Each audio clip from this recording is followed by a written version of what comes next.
મારું નામ પંચાલ મયુર છે. મારો એનરોલમેન્ટ નંબર 246458 309026 છે. હું શ્રી કેજે પોલિટેકનિકમાં અભ્યાસ કરું છું. અમારો એસજીપીના માઇક્રો પ્રોજેક્ટનું ટાઇટલ છે type test of circuit breaker with necessary connection. તેમાં મારો ટોપિક છે ટેસ્ટિંગ ઓફ સર્કિટ બ્રેકર, એટલે કે સર્કિટ બ્રેકરનું પરીક્ષણ. સર્કિટ બ્રેકરના પરીક્ષણ પરના પરીક્ષણોને મુખ્યત્વે બે પ્રકારમાં વહેંચવામાં આવ્યું છે. એમાં સૌપ્રથમ છે ટાઈપ ટેસ્ટ અને બીજું છે ડાયરેક્ટ ટેસ્ટ. એમાં છે ટાઈપ ટેસ્ટ એટલે આ પરીક્ષણોમાં સર્કિટ બ્રેકરનું પ્રદર્શન તેના મૂળ ડિઝાઇન મુજબનું છે કે નહીં તે ચકાસવા માટે કરવામાં આવે છે. આ માટે કેટલાક સર્કિટ બ્રેકરને રેન્ડમલી પસંદ કરવામાં આવે છે અને તેના પર પરીક્ષણોને કરીને તેનું મુખ્ય પ્રદર્શન તપાસવામાં આવે છે. તેના મુજબ મુખ્ય પરીક્ષણ કરવામાં આવે છે. તેમાં સૌપ્રથમ છે મેકેનિકલ ટેસ્ટ, ત્યારબાદ સેકન્ડ છે ડાઇલેક્ટ્રિક ટેસ્ટ, ત્રીજું છે થર્મલ ટેસ્ટ અને ચોથું છે શોર્ટ સર્કિટ ટેસ્ટ. એમાં મેકેનિકલ ટેસ્ટ આ પરીક્ષણોમાં સર્કિટ બ્રેકરના કોન્ટેક્ટ્સને વારંવાર ખોલવા અથવા બંધ કરવામાં આવે છે. આશરે 500 વખત આ પ્રક્રિયા કરવામાં આવે છે, જેમાં કોન્ટેક્ટ્સમાંથી કરંટ પસાર થતો નથી. આ 500 વખતની પ્રક્રિયાઓમાંથી લગભગ 50 ક્રિયાઓમાં પાવર આપીને કરવામાં આવે છે. બાકીની ક્રિયાઓ ટ્રીપ કોઇલને અને અન્ય રીતે પાવર આપીને કરવામાં આવે છે. આ પરીક્ષણો દરમિયાન કોઈપણ પ્રકારના 500 વખતની ક્રિયાઓમાંથી લગભગ 50 ક્રિયાઓ પાવર આપી કરવામાં આવે છે. બાકીની ક્રિયાઓ ટ્રીપ કોઇલને અન્ય કોઈ રીતે પાવર આપીને કરવામાં આવે છે. આ પરીક્ષણો દરમિયાન કોઈપણ પ્રકારના એડજસ્ટમેન્ટ સુધારા વધારા કરવાની પરવાનગી હોતી નથી. સર્કિટ બ્રેકરના ભાગોમાં કોઈપણ પ્રકારનો બગાડ કે ઘસારો થતો નથી. હવે થર્મલ ટેસ્ટ. આ ટેસ્ટમાં સર્કિટ બ્રેકરના વીજળી પસાર કરતા ભાગોમાંથી અન્ય આકૃતિઓ એટલે કે નોર્મલી ફ્રીક્વન્સીનો એસી પ્રવાહ પસાર કરવામાં આવે છે. તેના પરિણામે જે તાપમાન વધે છે તેને માપન કરવામાં આવે છે. આ તાપમાનમાં વધારો થર્મોમીટર અથવા તો થર્મોકપલ અથવા તો અન્ય યોગ્ય સાધનો દ્વારા માપવામાં આવે છે. તાપમાનનો વધારો 800 થી વધુ પ્રવાહમાં 400 ડિગ્રી સેલ્સિયસથી વધારે ન હોવો જોઈએ અને 800 થી વધુ રેટિંગવાળો પ્રવાહ માટે 50 ડિગ્રીથી વધારે ન હોવો જોઈએ. આઇસોલેટિંગ કોન્ટેક્ટ્સ અને મૂવિંગ તથા ફિક્સ કોન્ટેક્ટ્સની વચ્ચે કોન્ટેક્ટ રેઝિસ્ટન્સ મહત્વપૂર્ણ છે. આ જગ્યાઓ સામાન્ય રીતે વધુ પડતી ગરમી ઉત્પન્ન થવાના મુખ્ય સ્ત્રોતમાં હોય છે. મારું નામ હર્ષિલ પંચોલી છે. મારો એનરોલમેન્ટ નંબર 246458309027 છે. આ પરીક્ષણ સર્કિટ બ્રેકરના ઇન્સ્યુલેશનનું પરીક્ષણ કરવામાં આવે છે. તે બે પ્રકારમાં હોય છે, એક પાવર ફ્રીક્વન્સી ટેસ્ટ અને બીજું ઇમ્પલ્સ ટેસ્ટ. પાવર ફ્રીક્વન્સી ટેસ્ટમાં આ પરીક્ષણના સ્વચ્છ નવા સર્કિટ બ્રેકરને પર કરવામાં આવે છે. ટેસ્ટનું વોલ્ટેજનું મૂલ્ય સર્કિટ બ્રેકરના સામાન્ય વોલ્ટેજ રેટિંગ પર આધાર રાખે છે. ટેસ્ટની આવૃત્તિ 15 થી 100 હર્ટ્ઝની વચ્ચે રાખવામાં આવે છે. ટેસ્ટ વોલ્ટેજના નીચે મુજબ લાગુ કરવામાં આવે છે. 1 નંબર, સર્કિટ બ્રેકરના બંધ કરીને થાંભલાઓ પર. બીજું, સર્કિટ બ્રેકરને ખુલ્લું રાખીને ધ્રુવ અને પૃથ્વી પર. ત્રીજું, સર્કિટ બ્રેકરનું ખુલ્લું રાખીને ટર્મિનલની પેલે પાર. પછી આવે છે આપણો બીજા નંબરનો પોઈન્ટ, ઇમ્પલ્સ ટેસ્ટ. ઇમ્પલ્સ ટેસ્ટમાં સર્કિટ બ્રેકર પર ચોક્કસ તરંગ સ્વરૂપ અને ચોક્કસ વોલ્ટેજ લાગુ કરવામાં આવે છે. આઉટડોર સર્વિસ માટે ડ્રાય અને વેટ ટેસ્ટ કરવામાં આવે છે. મારું નામ પરમાર ભરતકુમાર ઠાકોરભાઈ છે. હું કેજે પોલિટેકનિક ભરૂચમાં અભ્યાસ કરું છું. મારો એનરોલમેન્ટ નંબર 2464583029 છે. અમે એસજીપીનો micro project type test of circuit breaker with necessary connection વિશે શોર્ટ સર્કિટ ટેસ્ટમાં માહિતી આપીશું. શોર્ટ સર્કિટ ટેસ્ટ આ પ્રોજેક્ટમાં આપેલ સબ્જેક્ટમાં આપણે શોર્ટ સર્કિટ ટેસ્ટ વિશે સમજીશું. શોર્ટ સર્કિટ ટેસ્ટ એટલે શું? શોર્ટ સર્કિટ ટેસ્ટ એ એવો એક ટેસ્ટ છે જે સર્કિટ બ્રેકરની ક્ષમતા તપાસવા માટે કરવામાં આવે છે. આ ટેસ્ટમાં શોર્ટ સર્કિટ ટેસ્ટમાં કરવામાં આવે છે જેથી સર્કિટ બ્રેકર કેટલો મોટો કરંટ રોકી શકે છે તે ચેક કરી શકાય છે. શોર્ટ સર્કિટ ટેસ્ટમાં બે પ્રકારના હોય છે. એક તો ફિલ્ડ ટાઈપ ટેસ્ટિંગ સ્ટેશન અને બીજો છે લેબોરેટરી ટાઈપ ટેસ્ટિંગ સ્ટેશન.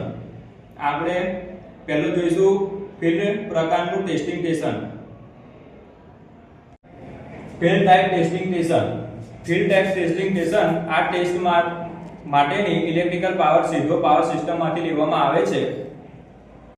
હવે આપણે શોર્ટ સર્કિટ ટેસ્ટમાં બીજો ટેસ્ટ જે છે લેબોરેટરી ટાઈપ ટેસ્ટિંગ સ્ટેશન એના વિશે આપણે વાત કરીશું. લેબોરેટરી ટાઈપ ટેસ્ટિંગ સ્ટેશનમાં અહીં આ ટેસ્ટ માટે ઇલેક્ટ્રિકલ પાવર ખાસ ડિઝાઇન કરેલા જનરેટરમાંથી લેવામાં આવે છે. આ જનરેટર ઓછી રિએક્ટન્સ સાથે બનાવવામાં આવે છે જેથી તે મોટી માત્રામાં શોર્ટ સર્કિટ કરંટ પૂરો પાડી શકે છે. આ રીતે સંશોધન અને વારંવાર ટેસ્ટ માટે વધુ યોગ્ય છે. આ ટેસ્ટમાં એટલી મોટી માત્રામાં ઇલેક્ટ્રિકલ પાવર સરળતાથી મળી શકે તેથી આ રીતે સરળ ગણાય છે. પરંતુ આ પદ્ધતિમાં રિસર્ચ માટે યોગ્ય નથી. વારંવાર ટેસ્ટ કરવો શક્ય નથી. ટ્રાન્ઝિયન્ટ રિકવરીના વોલ્ટેજ નિયંત્રિત કરવું મુશ્કેલ છે. ફિલ્ડ ટાઈપ ટેસ્ટિંગ સ્ટેશનમાં એટલી મોટી માત્રામાં ઇલેક્ટ્રિકલ પાવર સરળતાથી મળી શકે છે તેથી આ રીતને સરળ ગણાય છે. પરંતુ આ પદ્ધતિમાં રિસર્ચ માટે યોગ્ય નથી. વારંવાર ટેસ્ટ કરવો શક્ય નથી. ટ્રાન્ઝિયન્ટ રિકવરી વોલ્ટેજ નિયંત્રિત કરવું મુશ્કેલ બને છે.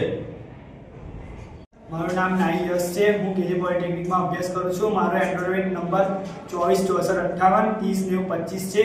અમારો એસજીબીનો micro project type test of circuit breaker with necessary કનેક્શનમાં હું તમને શોર્ટ સર્કિટ ટેસ્ટમાં મેકિંગ સ્વિચથી માહિતી આપીશ. ખબર છે મેકિંગ સ્વિચ.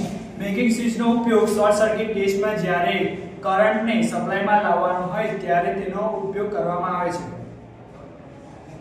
ચોથા નંબર પર છે કેપેસિટર. કેપેસિટરનો ઉપયોગ મુખ્યત્વે RRRB ને એટલે કે rate of rise of recovery વોલ્ટેજને કંટ્રોલ કરવા માટે ઉપયોગ થાય છે. એટલે કે બ્રેકરને ખોલ્યા પછી જ તે વોલ્ટેજ તે કેટલી ઝડપથી વધે છે તેને કાબૂમાં લાવવા માટે કેપેસિટરનો ઉપયોગ થાય છે.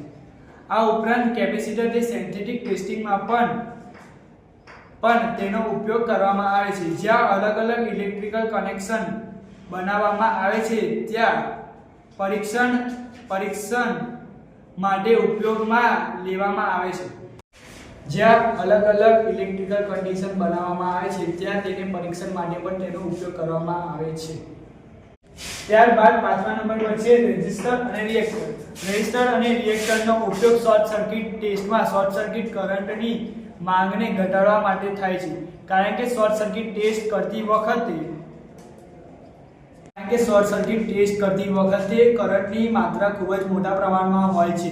રેઝિસ્ટર અને રિએક્ટર તે આ કરંટની માત્રાને લેવલમાં રાખે છે. સરળ શબ્દોમાં કહીએ તો રેઝિસ્ટર અને રિએક્ટર તે કરંટને કંટ્રોલ કરવા માટેના કોમ્પોનન્ટ્સ છે.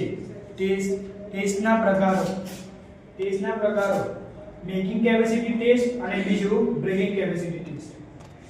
જ્યાં અલગ અલગ ઇલેક્ટ્રિકલ કન્ડિશન બનાવવામાં આવે છે ત્યાં પણ તેનો ઉપયોગ કરવામાં આવે છે. Direct testing work. Direct test કેવી રીતે થાય છે એને આપણે સમજીશું. પહેલો test short circuit testing station. આ ટેસ્ટ ખાસ રીતે શોર્ટ સર્કિટ માટેના સ્ટેશનમાં થાય છે જ્યાં શક્તિશાળી જનરેટર કે પાવર સિસ્ટમ હોય છે તે વધારીને મળી શકે છે. બીજું ફૂલ પાવર એન્ડ વોલ્ટેજ. ફૂલ પાવર એન્ડ વોલ્ટેજ જે સર્કિટ બ્રેકર ચકાસવાનું હોય તેને 3 ફેઝ સિસ્ટમમાં સાથે જોડવામાં આવે છે અને તે સિસ્ટમ તેના રેટેડ વોલ્ટેજ અને શોર્ટ સર્કિટ ક્ષમતાએ ચાલે છે. હવે આપણે જોઈશું એપ્લાયિંગ અ ફોલ્ટ. મેકિંગ સિસ્ટમ બંધ કરી 3 ફેઝ શોર્ટ સર્કિટ બનાવવામાં આવે છે. ત્યારબાદ શોર્ટ સર્કિટ બ્રેકર એ ફોલ્ટ પર બંધ કરવામાં આવે છે જેથી તેની મેકિંગ કેપેસિટી ચકાસી શકાય છે. હું શ્રી કેજે પોલિટેકનિકમાં ભણું છું. મારું નામ પ્રજાપતિ ઉત્સવ છે. મારો એનરોલમેન્ટ નંબર 2464-58-30-28 છે. અહીં આપણે ઇમેજમાં જોઈશું કે ડાયરેક્ટ ટેસ્ટ કેવી રીતના સમજાય છે. હું શ્રી કેજે પોલિટેકનિકમાં ભણું છું. મારું નામ પ્રજાપતિ ઉત્સવ છે. મારો એનરોલમેન્ટ નંબર 2464-58-30-28 છે. અહીં આપેલી ઇમેજમાં આપણે ડાયરેક્ટ ટેસ્ટ સમજીશું. ડાયરેક્ટ ટેસ્ટ એટલે કે સર્કિટ બ્રેકરનું ચકાસવું, એ જ કન્ડિશન કરવું જે વીજળીની સિસ્ટમમાં એકચ્યુઅલીમાં થાય છે. આ ટેસ્ટ ડિસ્ટ્રાઇકિંગ વોલ્ટેજ ફોલ્ટ પછી તાત્કાલિક વોલ્ટેજ પર ચકાસવામાં આવે છે. આ માટે એક સેટઅપ બનાવવામાં આવે છે જેમાં X reactor short circuit control કરવા માટે C1, R1 અને R2 transient રિસ્ટ્રાઇકિંગ voltage C1, R1 અને R2 ટ્રાન્ઝિયન્ટ રિસ્ટ્રાઇકિંગ વોલ્ટેજને એડજસ્ટ કરવા માટે થાય છે. હવે આપણે ડાયરેક્ટ ટેસ્ટનો બ્લોક ડાયાગ્રામ સમજીશું. અહીંયા આપણે મોટર અને જનરેટર મળીને સપ્લાયને પૂરો કરવા માટે આવે છે, જેથી અહીંથી પાવર પૂરો મળી શકે. એના ઉપર XG આ સિરીઝ રિએક્ટર છે. આ રિએક્ટર વીજ પ્રવાહને નિયંત્રણ કરવા માટે છે, જેથી અચાનક ઊંચો કરંટ ન જાય તે માટે નિયંત્રિત કરે છે. એના ઉપર છે માસ્ટર સર્કિટ બ્રેકર. આ મેઇન કંટ્રોલ સર્કિટ બ્રેકર છે. કોઈ ખામી થાય તો આ આખી સપ્લાય કટ કરી શકાય છે. એના પછી છે મેકિંગ સ્વિચ. આ સ્વિચને દબાવીને ટેસ્ટ શરૂ કરવામાં આવે છે. એના પછી છે X સિરીઝ રિએક્ટર. કરંટને લિમિટ કરવા માટે એક બીજો રિએક્ટર છે. એના પછી છે ટ્રાન્સફોર્મર જે વોલ્ટેજ સ્ટેપ અપ કે ડાઉન કરવા માટે થાય છે. અહીં સામાન્ય રીતે વોલ્ટેજ વધારવામાં આવે છે, જેથી હાઈ વોલ્ટેજ પર ટેસ્ટ થઈ શકે. એના પછી છે ટ્રાન્સફોર્મર, પછી C1, R1 અને R2 કેપેસિટર અને રેઝિસ્ટર. આ હાઈ વોલ્ટેજ સ્મૂથ બનાવવામાં અને સર્કિટ સ્ટેબલ રાખવા માટે થાય છે.